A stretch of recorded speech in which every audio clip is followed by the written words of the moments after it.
Hello and welcome to the Lunchtime Leadership Show. My name is Jeff Gamble. It's Indianapolis, Indiana. And every day at noon, we actually come on and we go over one of the 21 Laws of Leadership by John C. Maxwell. Today, we're actually going over law number 4, the law of solid ground. Actually, no, I'm just kidding. It's the law of navigation. The law of solid ground is actually number 6. So I was on the wrong page.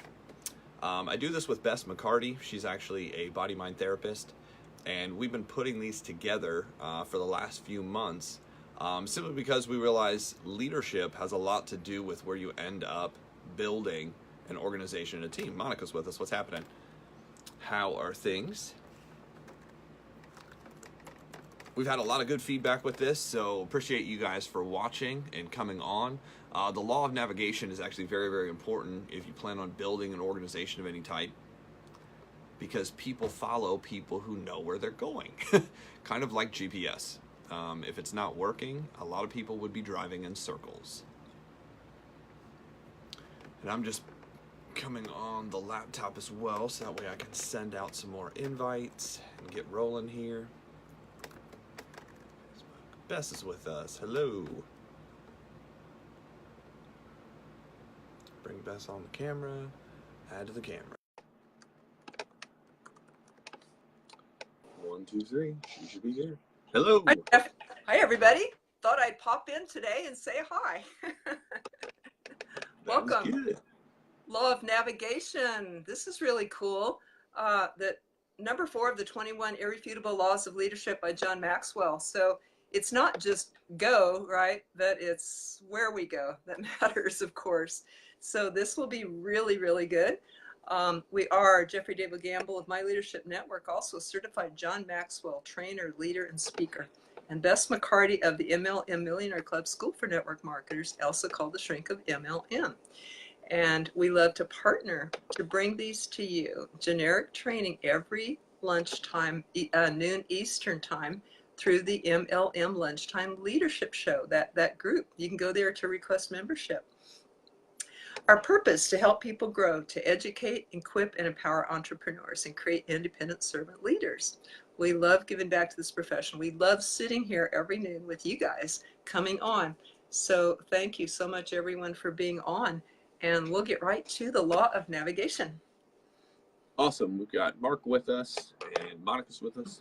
Situation, watch the replay. Okay, so let's get into this. It says a leader is sees further, and sees before everyone else sees, which is obviously something that needs to happen. Hi, Ellie. How are you? How is New York? Tom's watching from New Jersey. Or no, Tom was from New Jersey, but he's probably not watching from New Jersey unless he's way off track. He actually delivers gas here in Indianapolis. So law number 4, the law of navigation, it says the law of navigation, anyone can steer a ship, but it takes a leader to chart a course. So if you want people to lead you, you have to know where you're going. If you don't have directions and where you're headed, it's going to be very hard to get people to actually follow you. Most people aren't going anywhere. You know, you see them traveling in circles. Literally in a circle, and it's very hard for them to gain any momentum to have people get on their team. So obviously this is the MLM Lunchtime Leadership Show, so this is geared towards building a network marketing, building a direct sales team, bringing people on. Yes, selling product is what we do. That is the main thing, but we also bring people on who sell and market product. I have a friend that kind of described network marketing. He goes, there's really just 2 things. He's like, there's 2 things we do. We market goods and services, and we actually recruit people who market goods and services. Those are really the only 2 things. I found that the people who made the most money in the industry were very good at recruiting people to market the goods and services, building a network, building a team. So that's what I've always focused on, and that's what this show is really about. So navigation requires preparation. It says a leader is one who sees more. So what more do they see? Well, they see people's potential. They see people's strengths. They see people's weaknesses. They see the direction of the company. They see timing. They see what needs to be said and when it needs to be said. Andrew's with us. Hello. They see more in others. You know, you have to be able to see potential. You see personality. You see drive. It sees further than others. So seeing further is what you're trying to develop. You know, what kind of team are you trying to develop? What kind of people are you trying to bring on? June's with us. Hello. and see before others see. You know, what do you have to see before others see? You have to see changing directions. You have to see the economy changing. You have to see where people are going to run into problems. And then you have to jump on that and, you know, deal with it before it becomes an issue. A lot of times people just avoid those hard conversations. They avoid hard situations simply because they're trying to avoid conflict. Most people do not enjoy conflict, don't like getting into problems, but it's just part of building a business. So number one is it requires preparation. Number two is it requires vision of the future. To know where you're going, especially inside of a direct sales company. That's why I always have people present. Because when you present on a regular basis and you start learning a comp plan and you start saying, you know, 6 develop into 4 people, develop into 2 people, you start understanding the compounding effect of building a team, you know, 5 that do 5 that do 5 that do 5.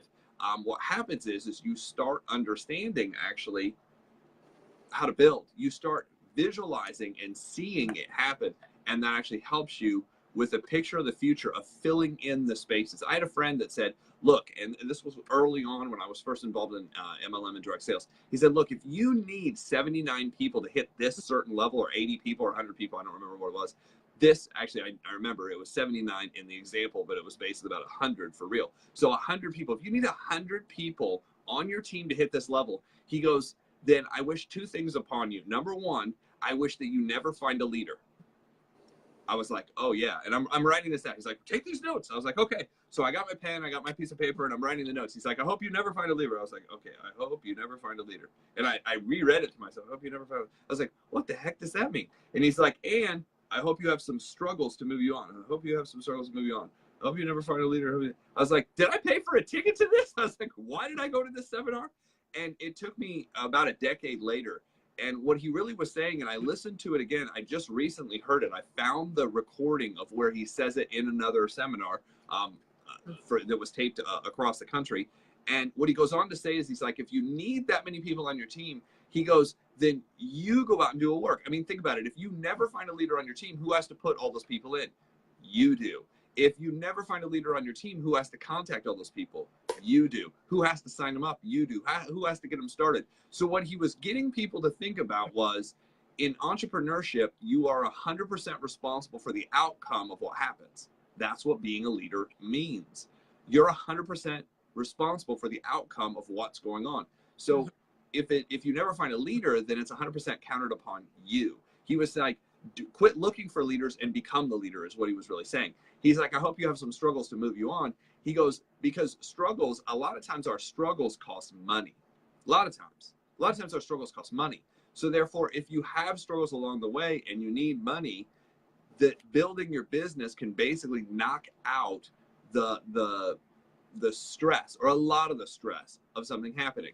And I can only give you the examples of what I've had. We had some sick animals. Now, if you have pets, you know, pets become part of your family, right? You know, there's somebody you see in the morning, there's somebody you see at night, there's somebody you see in the middle of the night. You come home, you know, you look forward to seeing them. So if something happens to them, we had some pets that got sick. Now, the very first thing that we thought of was, okay, well, what's wrong? You know, most people don't think of what's wrong. We actually ended up going to a 24-hour emergency service late at night, back-to-back nights. One cat got sick, then the next cat got sick. The thought that never went through our head is, what does this cost? You know, I mean, that's kind of rare. So if you can get to a situation where it's not about how much it costs, because 24-hour services, there are no pet insurance for 24-hour services, by the way.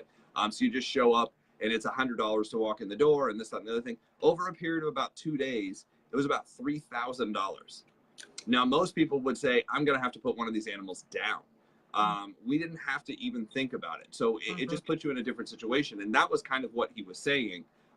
Later, I finally got the answers after listening to some of the other information. I hope you never find a leader, which means I hope you become the leader. And he's like, I hope you have some struggles to move you on. I hope you have some things financially that make you go do this, So that way you'll be in a situation later not to deal with those things, because it takes 100% responsibility and 100% commitment to be able to build anything.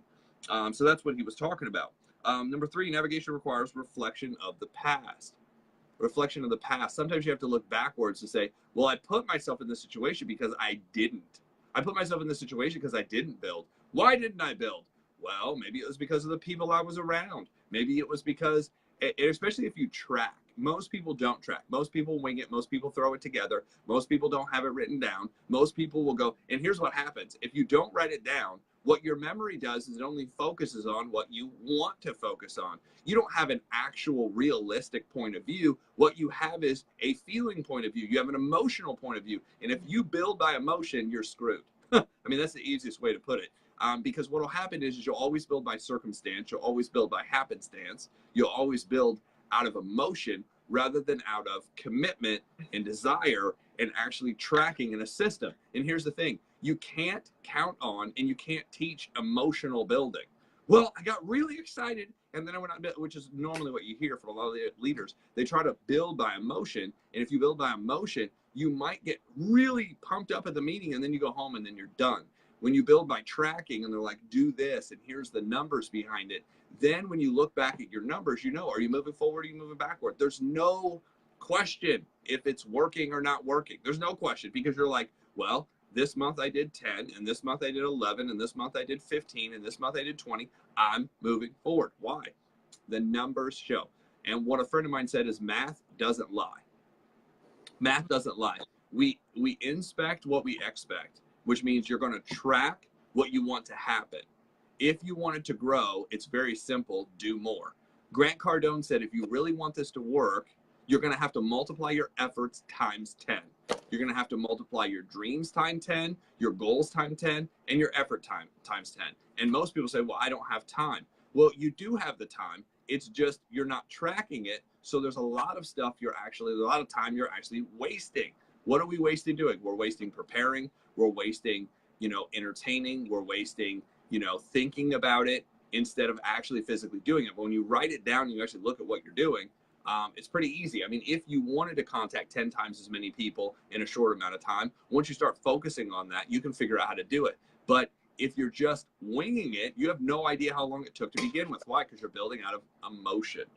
So that is the first part of learning the law of navigation. So what I'm going to do is I'm going to turn this over to Bess for some of her thoughts, and then we're going to come back about living the law. Thank you guys for your likes and loves. And if you're getting benefit, we'd love if you like, comment, share, tag people, share in another networking group so that people be watching right now with us because we want to help as many people as we can. Want to just say a howdy to Monica, Thomas, Denise, Andrea, June, and Vicky. Thanks for being here. So this law of navigation, it said that that's more important than anything. It's not because it's not just moving, but it's where you're moving. What's your vision? What's your why? What's your goal? Where you want to get to? And watch out for the bumps in the road on the way. However, maybe even before that, I just saw it the other day, this quote that says, you can't steer a parked car. The law of navigation is all about steering, right? But first we got to get the car moving, got to get the vehicle moving. You have to have something happening. So I just love that. First there has to be movement. And like Jeff said, make sure it's the right movement. And that is exactly what we teach on our Sunday night classes. That is what we teach, the basics, how to help people know what to do so their path can be faster, easier, better, farther. That's what coaches and mentors help people do.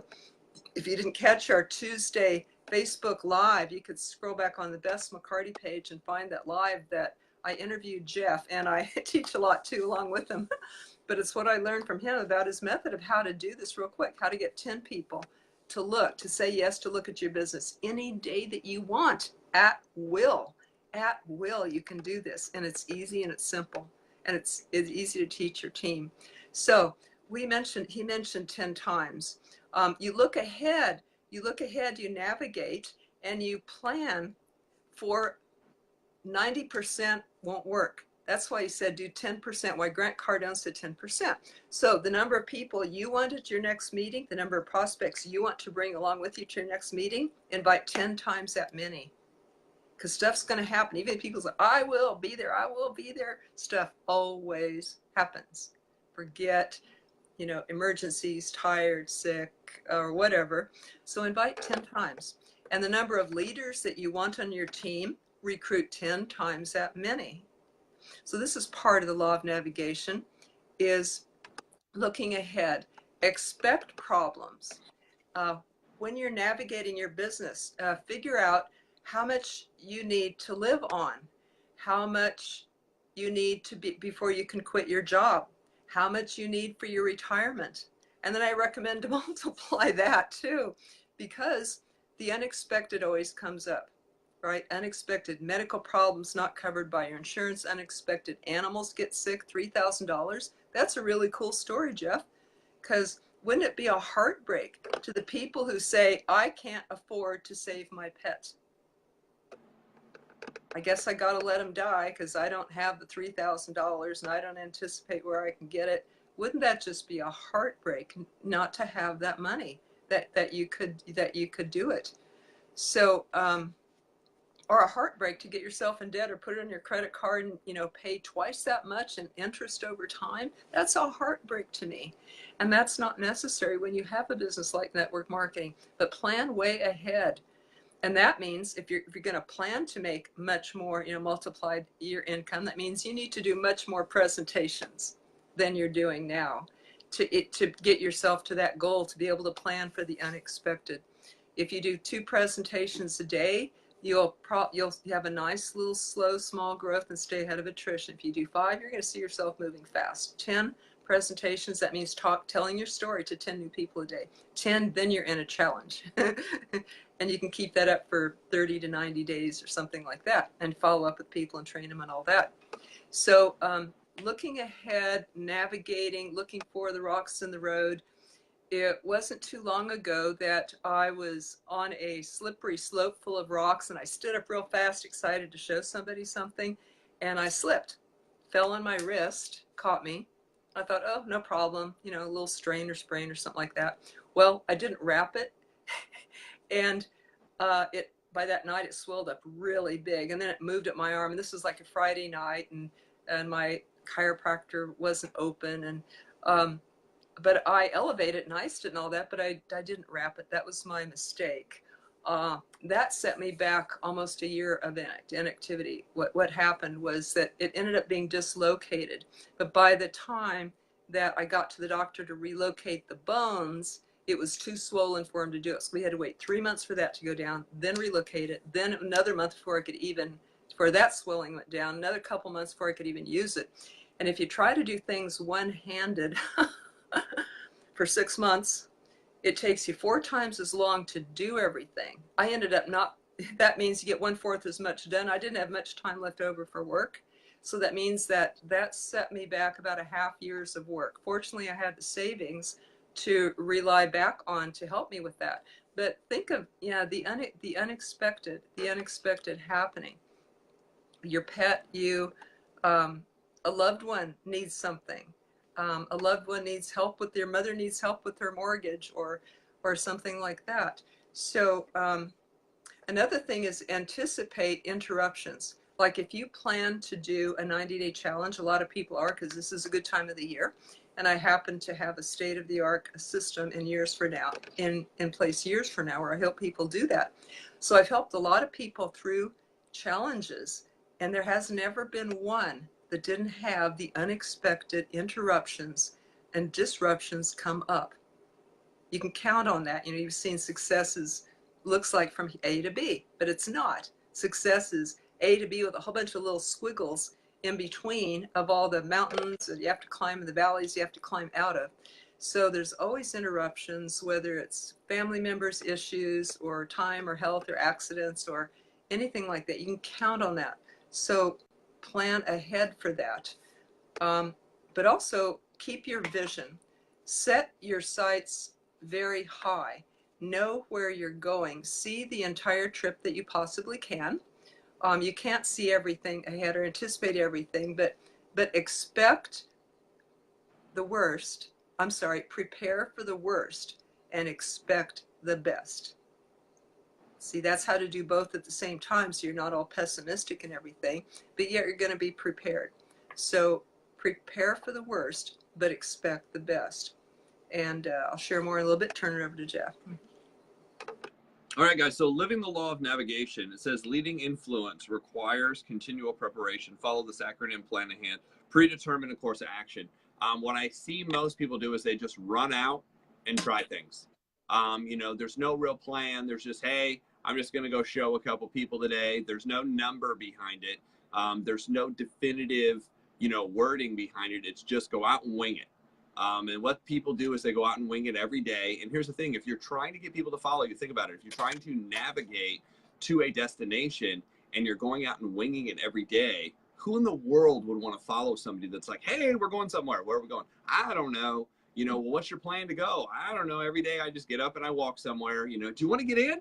People are like, no. You know, so that's part of the issue is predetermine a course of action. Number two, lay out your goals. What am I doing every single day? What am I trying to get to by the end of the month? What am I trying to accomplish by the end of the year? This is really important to know.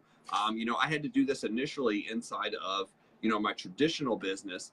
When I was running my massage, my Reiki, my energy work, I had to determine how many appointments I was going to do every day. You know, and I finally started looking at the numbers and I was like, okay, I earned this. So if I want to make this by the end of the year, here's what I have to do every single day. And I started forcing the activity I needed to do to produce that many appointments every day. And here's what happened. It got simple. It got easy because I knew exactly what I needed every single day to accomplish what I needed by the end. So when I bring someone else on to my team inside of my holistic health company, I'm able to sit down with them and be like, what kind of money do you want to make? And typically I mean, this is where it really shows what most people's dreams are. Most people's dreams are, well, I only, you know, if you're using the words, I only need to make, I already know your dreams are gone. You know, I only need to make this to survive. Think about what that's saying. I'm not really interested in doing anything other than eating.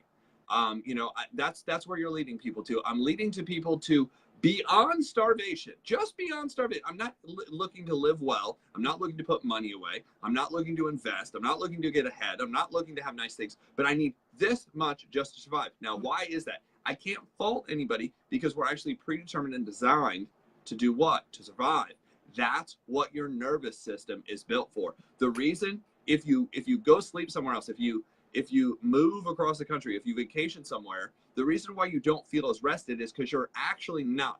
Half of the time, you actually stay awake. Your brain stays awake for fear of something happening. You actually have to sleep there. They said somewhere between 7 to 10 days, sometimes 15 days, before your body actually completely relaxes. That's why they say, well, I was gone 4 days, but I don't feel relaxed. That's why. You actually don't, because your brain stays on, because our basic human instinct is survival. Survival. So that's predestined 6,000 and a half years or 6,500 years of programming is basically already there. So what you have to do is to be able to overcome that, you have to be able to set goals and track and think beyond your, you know, limitations or beyond your limits of where survival is. And that's one of the reasons it's very hard to get people to move with you, because most people talk about survival. If all you're talking about, think about it, if all you're talking about is survival, people are not interested in following you. That's why people say, well, I don't need much. Oh, that's somebody I want to follow. Well, I just want to get a little bit beyond where I'm at. Oh yeah, that's inspiring. That's, you know, that's really going to move me to want to spend money with you and join. Lay out your goals. Adjust your priorities.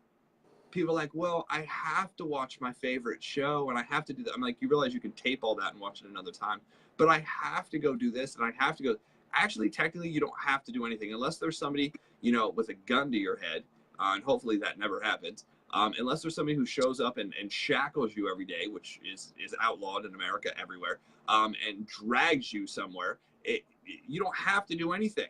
So when people talk about they have to do this and they have to do that, I'm like, what would really, really, really help you is, I mean, and I hate to say it this way, is kidnapping you, putting you on a bus and taking you to a third world country so you really understand what struggle is. I mean, most people just don't understand what real struggle is. You understand what struggle is based on geography of a 50-mile radius of your house. That's what most people understand struggle is. But real struggle, you know, being in South America, being in Asia, being in, you know, parts of Europe where there is no economic opportunity, there is no freedom, there is no political freedom to say what you want to say and do what you want to do. I mean, let's be honest, in some countries, if people posted, I mean, first of all, you can't post because like China, there is no Facebook.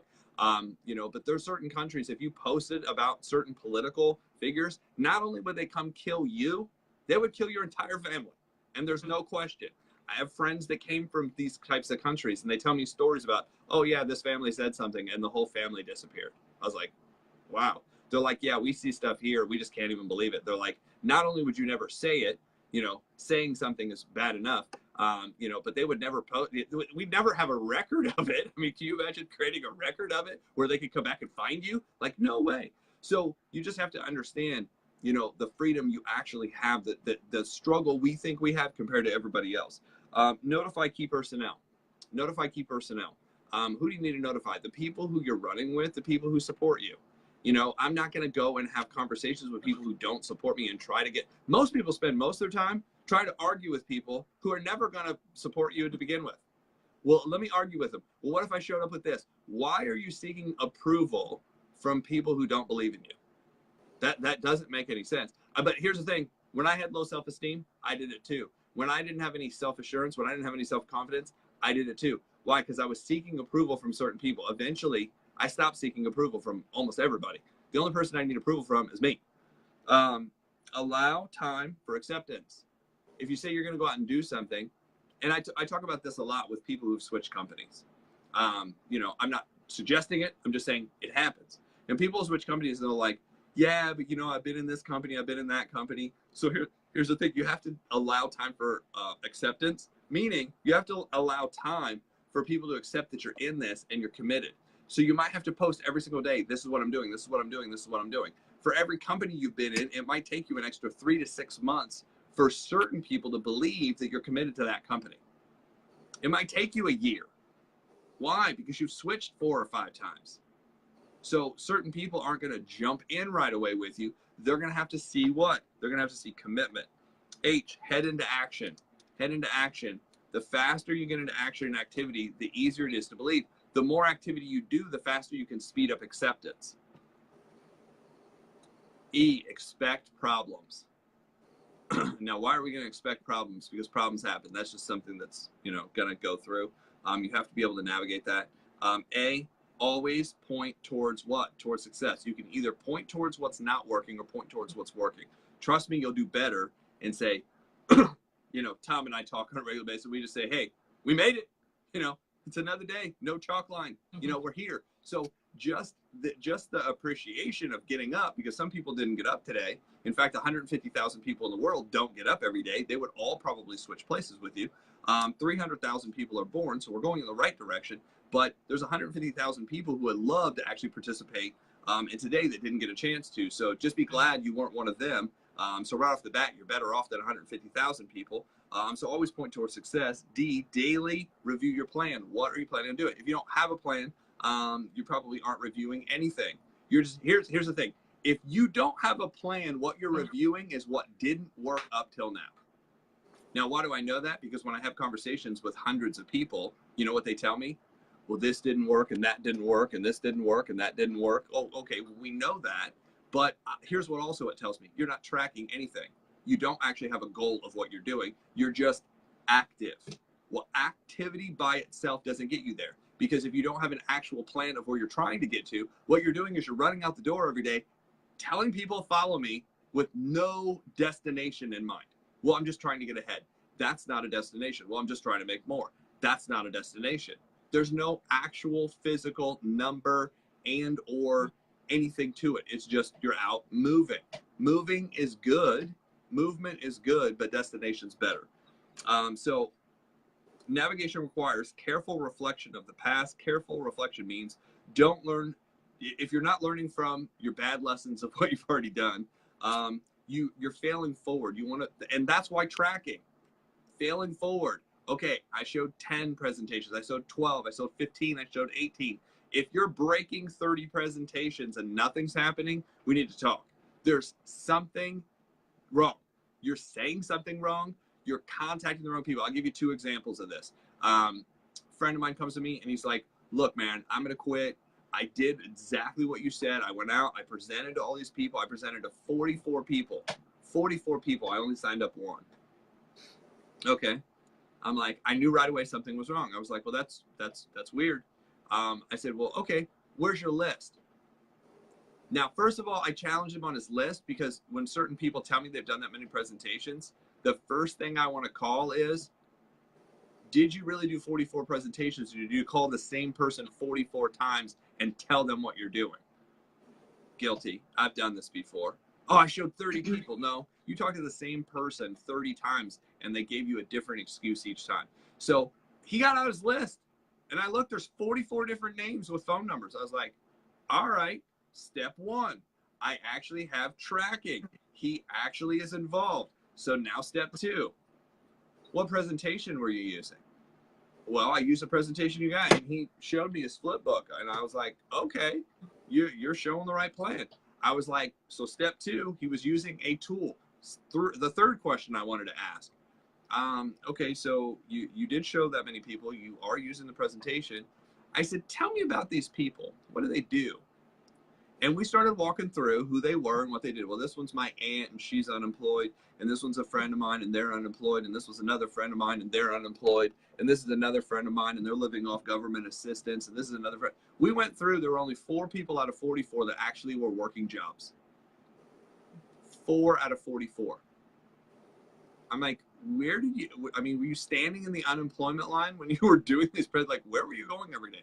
But he just happened to live around a group of people. I mean, it told me a lot about, you know, the struggles and challenges.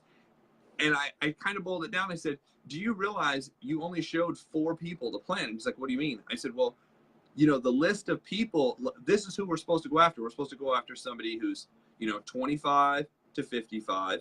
That's the, or 25, yeah, 25 to 55 is the ideal. Not what you have to do, but that's the ideal. Has a job or income. That's the second thing. Actually, that's bigger than the age, but it's part of it. I said, so how many people had jobs? We counted up 4. I said, so actually you only showed 4 qualified people, not quality, but qualified. Because anybody it can switch. There are people who have been homeless for years who see the plan. I mean, we've all heard the story. Homeless guy sees the plan, gets a job, starts building. He just never found any opportunity up until the time he saw the business. But that's one guy out of 7 billion people on the planet. Don't go out specifically looking for homeless people. They'll find their way to you. You know, if it's the right place, right time, you know, they say show it to everybody. I totally believe that. You know, when I've been, you know, on a goal and I'm like, I'm going to show 30 people and the last part, I'll show it to anybody, you know, breathing, living, smiling, that has a good attitude. So when we tracked it, what we found out is 4 people. I said, so really you showed 4 people and you got 1 in. You have a 25% ratio if you showed qualified people. So if you went out and showed 44 qualified people, how many people would you have? He's like 10. He's like, okay, thanks for meeting. He just didn't know what to think. I was like, you did everything correctly, but you didn't look at it from the point of view. So this is what we're talking about, navigation, is being able to sit down and question people. Another friend, similar story, went out, showed 40 some people, didn't recruit anybody. You know, step 1, did you track it? Yes. Step 2, did you use a flip book? Yes. But he didn't use a flip book. He brought out his notebook. And I said, well, what did you show them? And he started reading me the plan. I let him go for 20, 30 minutes. I said, how long were these presentations? He's like 2.5 hours. I said, so you asked somebody for a 15-minute present to see. Now, he was meeting them at Starbucks. He's like, sometimes we were there 3 hours. He's like, and I was sweating and they were sweating. And he was drinking like 4 cups of coffee. I said, well, I figured out what's wrong. You're navigating to the right spot. You're just using the wrong map. You know, he was using the long way. I was like, he had taken notes on every single presentation that he had ever been to and accumulated every single word that anybody had ever said.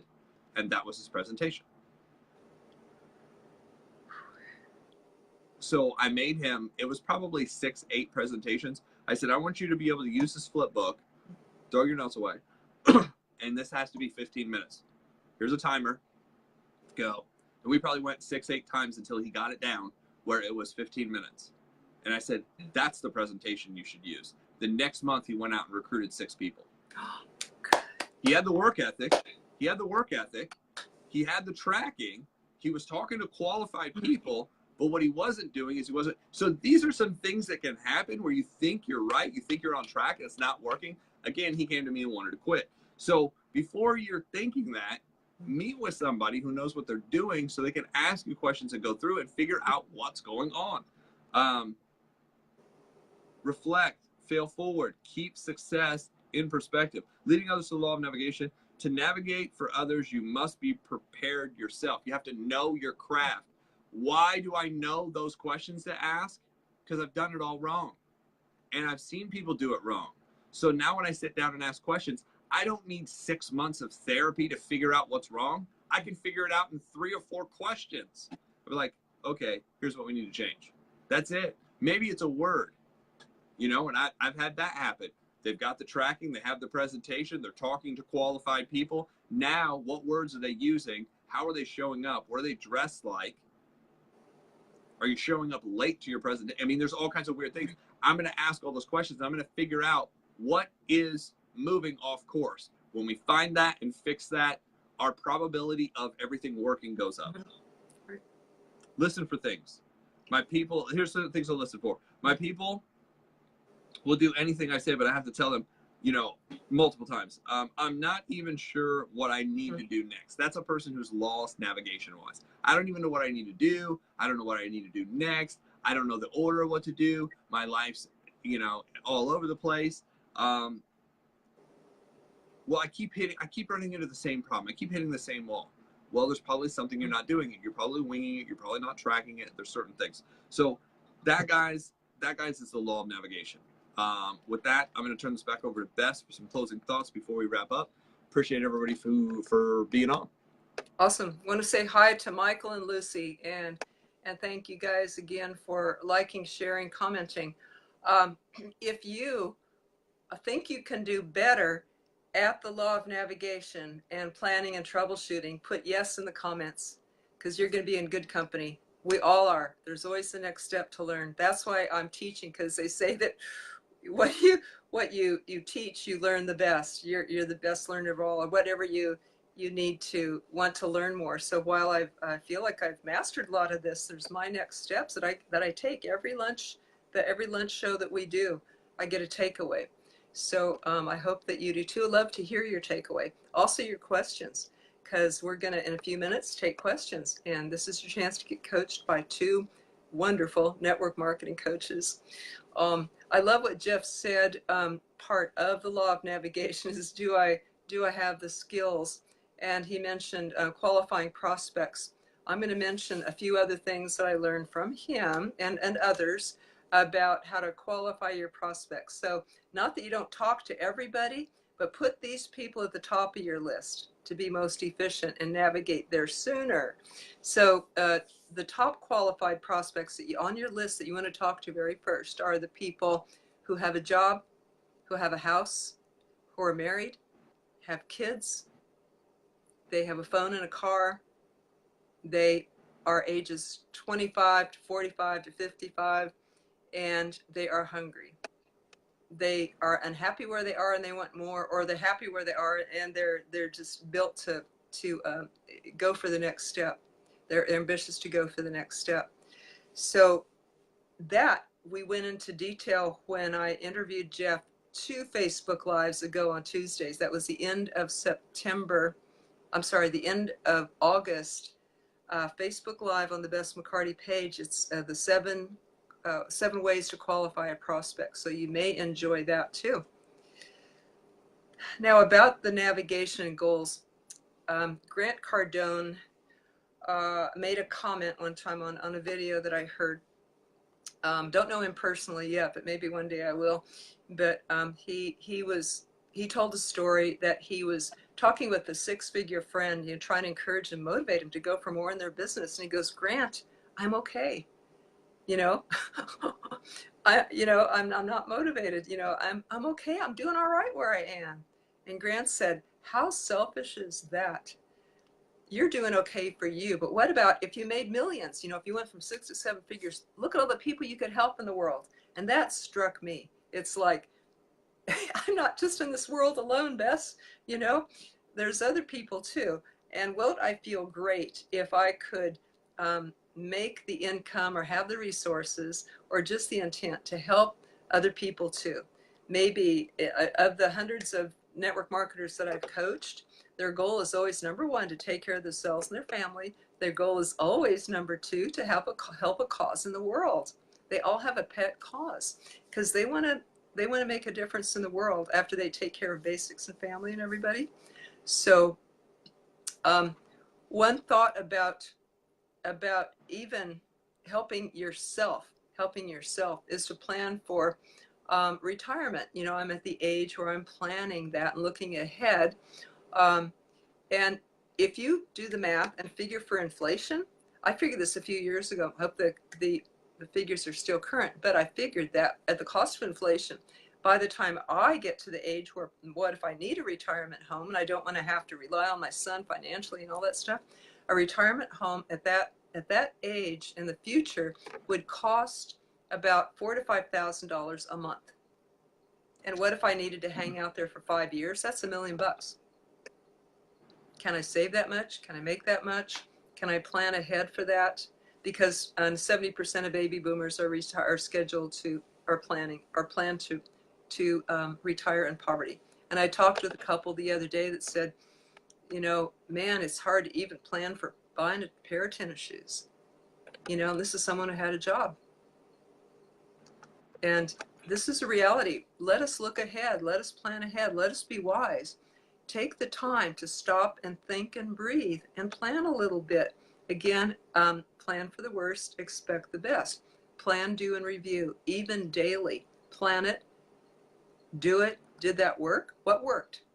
What do I need to do better? What can I do better tomorrow, next week, or next month? And have your plans, navigate, plan not just this month, but plan a year out, 5 years out, 10, 20, 50 years out, where you want to be. And include a bigger picture than just you, your family, the world, the cause that you want to work for. If you happen to do a challenge, plan ahead for that. Prepare your family, negotiate that you're going to be focusing real strong on your work, and try to delegate everything else for that certain amount of time to get your plane off the ground, to ultimately help your family, enlist their help and their support and cooperation, that you do that. And another thing before you do a challenge is get the skills, like Jeff and I are talking about. That's why we teach our Sunday night class, because that pain that man ran into of making that mistake, we want to save you guys pain. We want to shortcut your learning curve and make it as easy for you as possible and as fast. I always say that a good coach and mentor gets you there faster, easier, better, and farther. So why not? And anyway, we have a really inexpensive Sunday night class where we teach the basics for only $25 a month. That's incredible. But even if you hire a private coach and a mentor, it's worth the money, because if you put that into practice, it will make you an average of 7 times what you invest, is what research has shown that people spend on executive coaches. So that could be you too. Tomorrow is our number 5 law of addition, and getting people to listen. So what else, Jeff? People can join our Facebook group, the MLM Millionaire, the MLM Lunchtime Leadership Show Facebook group, where you get notifications, replays, free book, community support and discussion in there. You'll meet the best people in there who are aiming to be leaders, because like Jeff said, we and network marketers sell the product, recruit the people, but the third part is leading the people. Leading. So an important skill. You'll meet people in that group who have the same sights. Over to Jeff. And that's it, guys. That's a wrap. We appreciate it every day at noon. This is what we do. This is how we do it. So we appreciate everybody for joining us, and we'll see you tomorrow, same place, same time. Thank you.